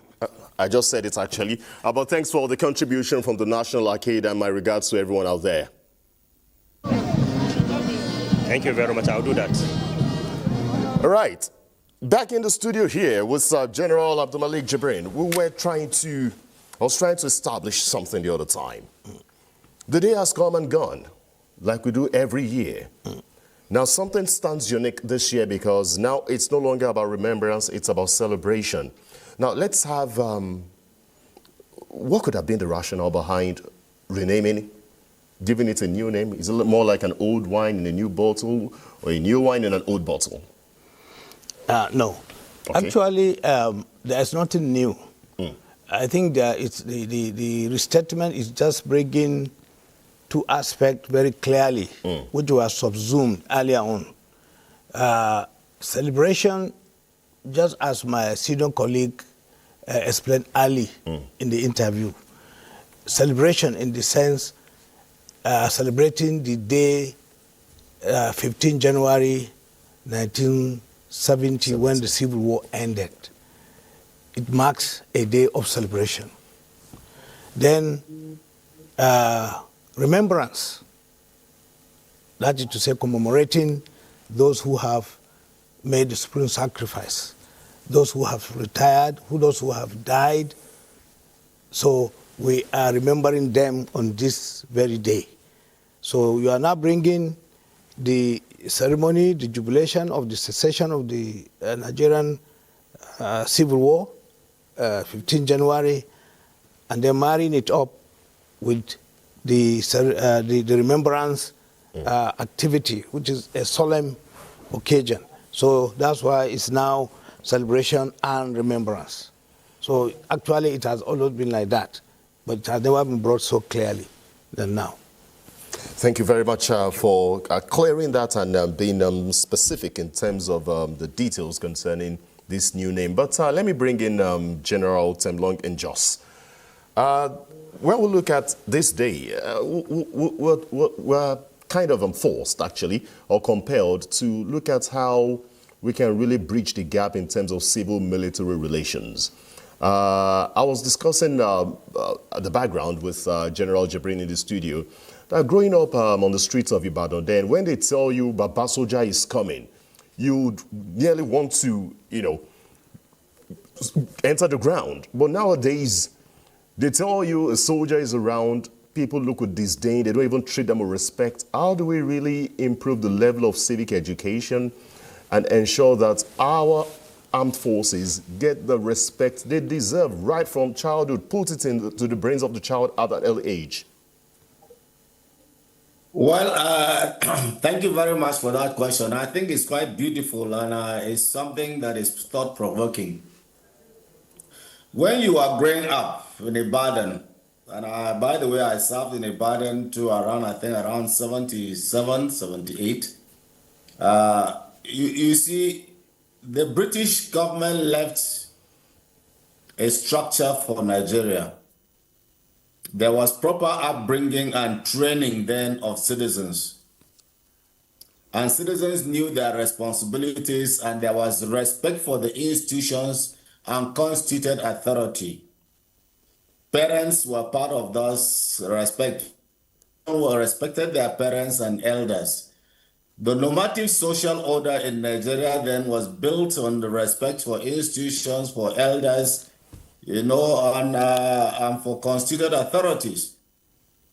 In fact, growing up, a single policeman will go into a whole settlement or village, and then blow his whistle, and everybody in that community will come out to assist him to arrest a criminal. And where the criminal is trying to offer violence, the policeman is saved first, because we were told that the crown that he was wearing was the queen's crown. And that crown should not touch the ground.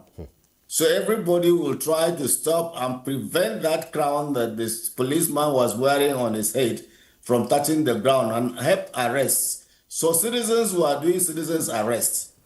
So there was quite a lot of respect even for the policemen. That was day-to-day interaction with the citizens.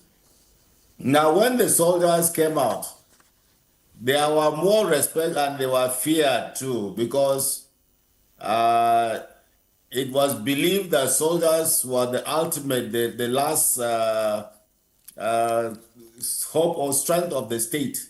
And once they are called out, the situation has gone out of hand, and there was ultimate solution. They were bringing out solution.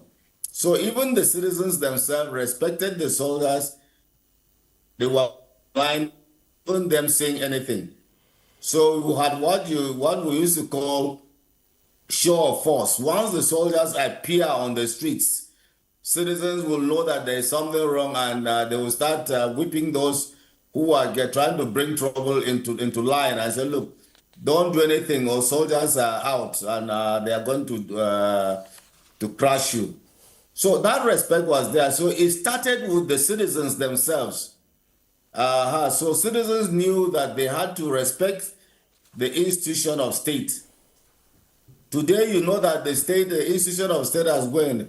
You see the president or a governor running on a street, and people are crashing him here and there. You see accidents happening with convoys.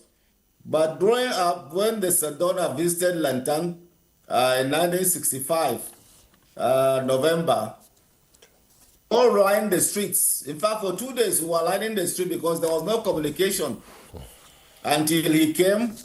And we just waved our flags, little tiny children, and he's just spent about how many minutes at the local government secretariat, and then he went off. We were happy that we received our leader. Today, you don't see that. One, the leadership too itself has lost touch with the citizens. And two is that there has been a breakdown of the social order. So we must regain our society. We must get back Nigeria. We must get back our citizens, and we must get our institutions to work the way it's supposed to work. The way people in government sometimes see themselves as not as servants is never done. Civil servants or society, everybody was seen as servant then. So I think we need to get back those things, and this has to be with a deliberate training program that starts from the home to the schools and right up to the society. So it has to be a deliberate thing, catch them young. And then the state will have to be seen as serving the people. So I think that's some of the reasons why you are seeing some of these problems. And again, it behoves on the soldiers to get back themselves and get their respect to where there are miscreants within them, which they have been doing. They have been cleaning the system without making noise about it. But then they need to actually, in fact, until today, if there are crises in the cities, you see people running to military barracks more than any other place because they believe they are safer there. So all these ones that you see, the miscreants, those who don't want to be whipping, disrespecting authorities because they are criminals. But the normal citizens, you see them running straight to where the military is to take refuge. And they are usually protected and taken care of.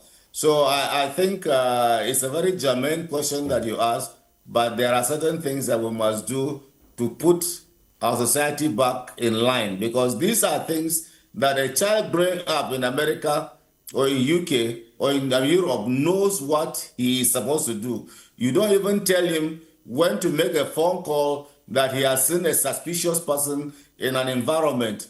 If there is a bomb blast, anything around that area, the first call he makes is to his parents to say he's alive.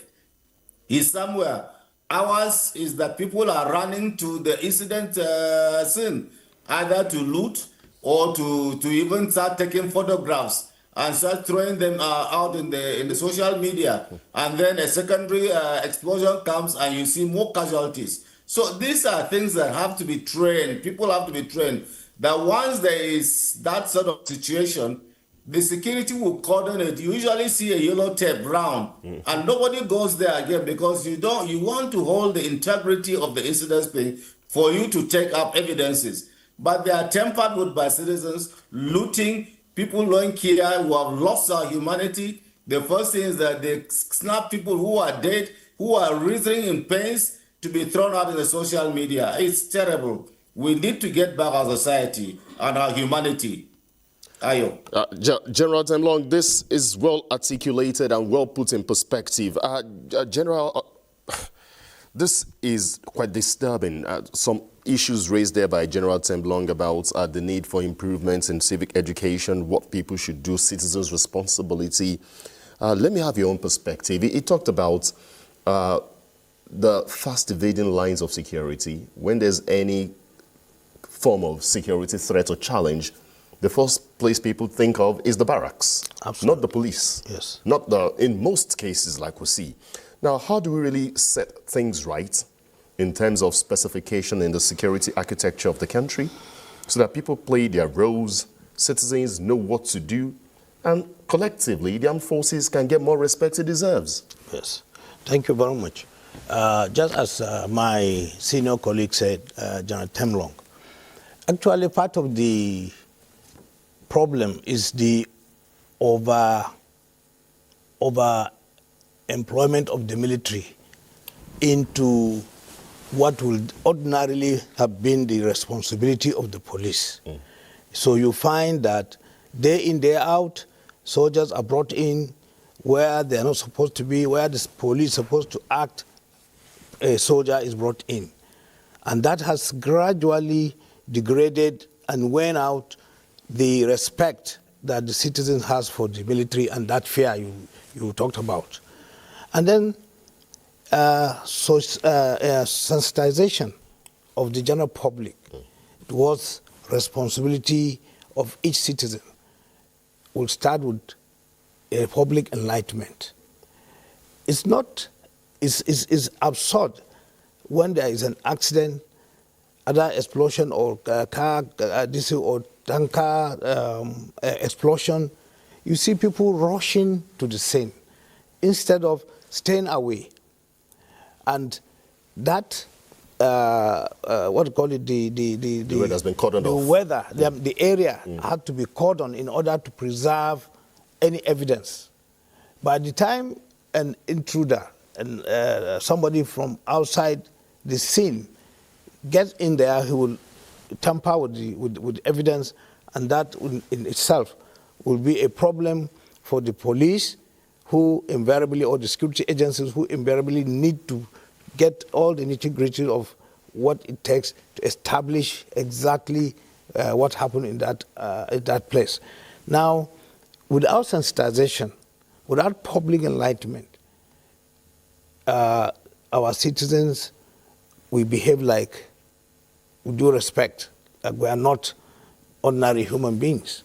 Because it's only somebody who has lost his mind will be rushing to a place where there is an explosion, will be rushing to where petrol tanker has exploded and start scooping petrol, knowing that the chances are 99.9 that there will be fire incident there. That means fire will catch because of the inflammability of the product.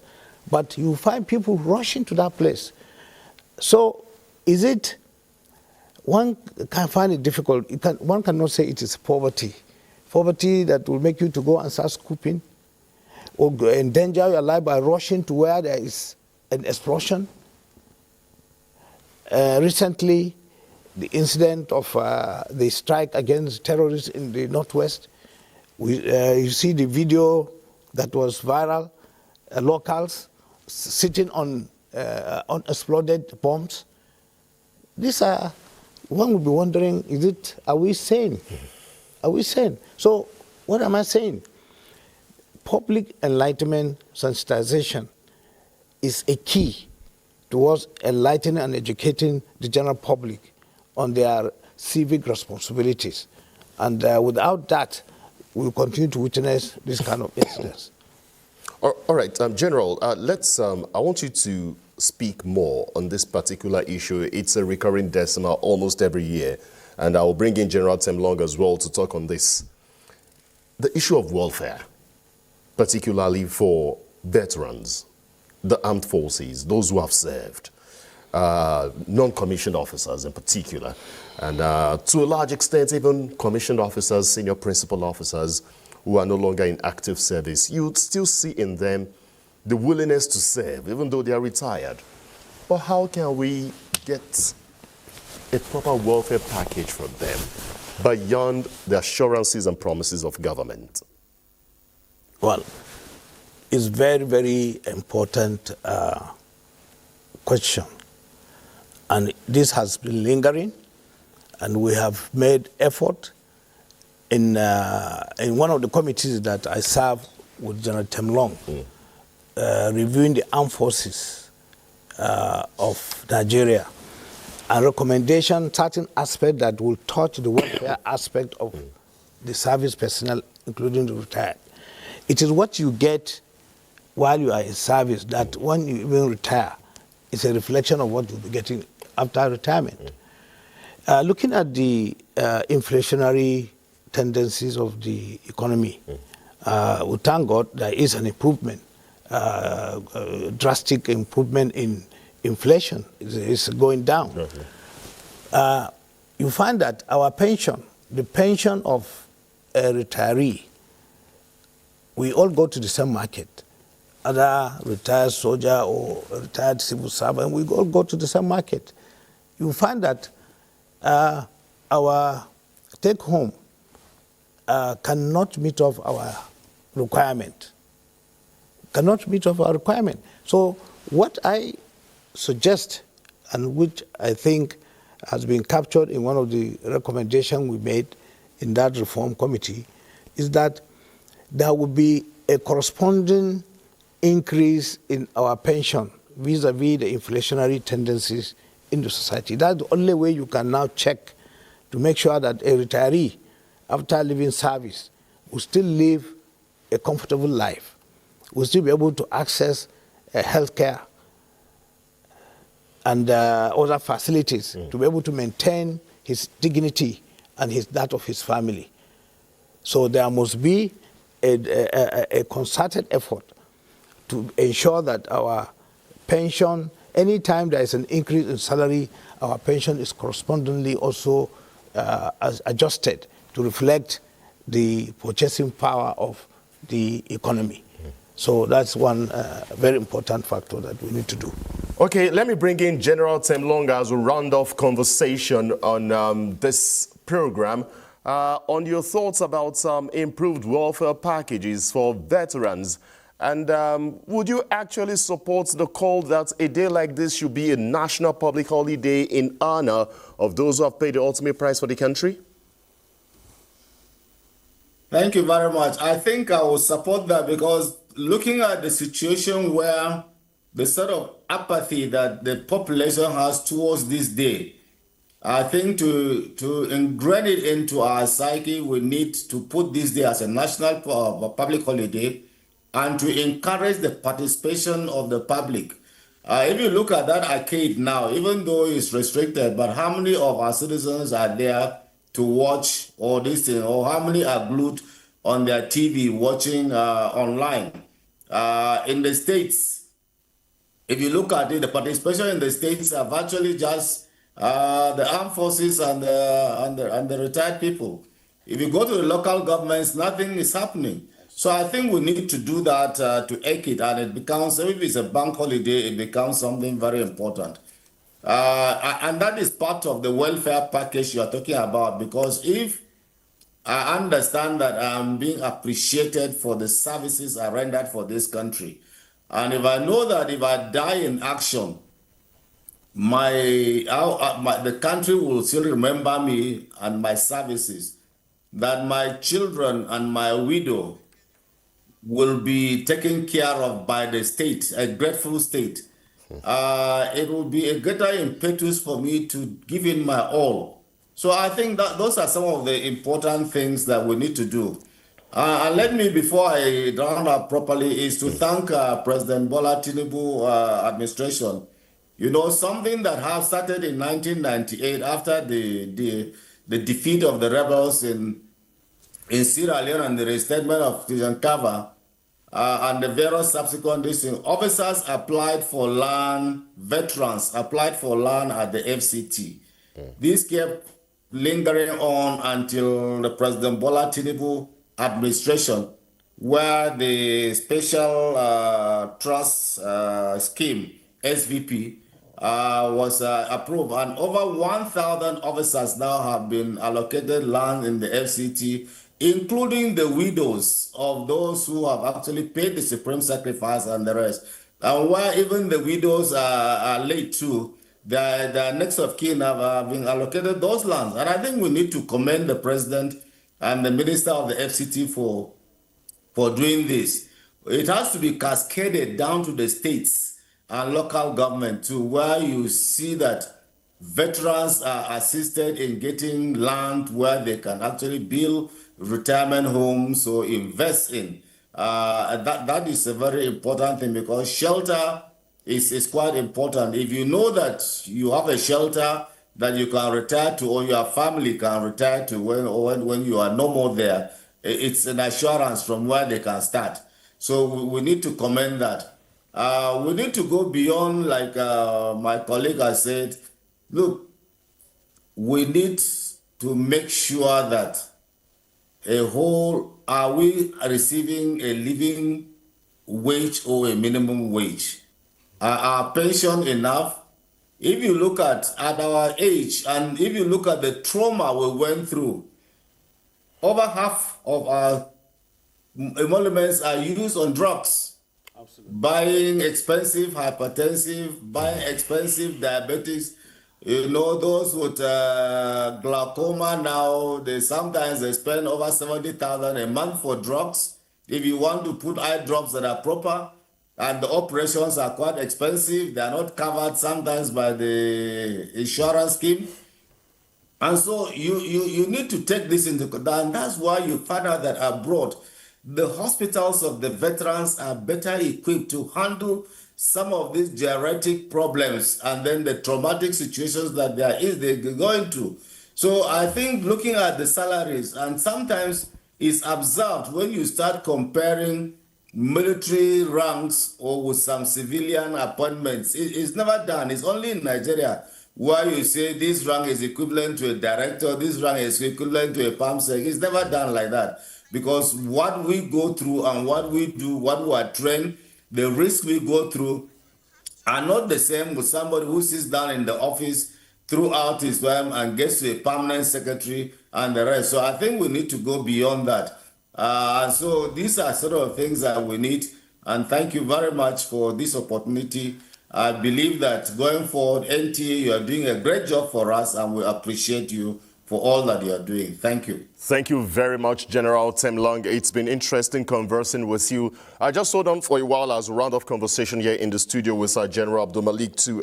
General Temlong has spoken. He's addressed so many issues.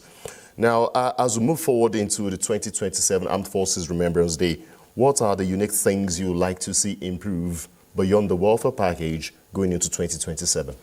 Well, I want to see a complete departure from the way and manner the veterans' activities are being embraced by the general public. I would like a complete departure in the area of civil responsibility and contribution toward the welfare of veterans by non-state actors. I mean, organizations, individuals who are well-to-do, who have a lot to contribute for the upkeep and well-being of veterans and their families. That's what I want to see in the year 2027 by the grace of God.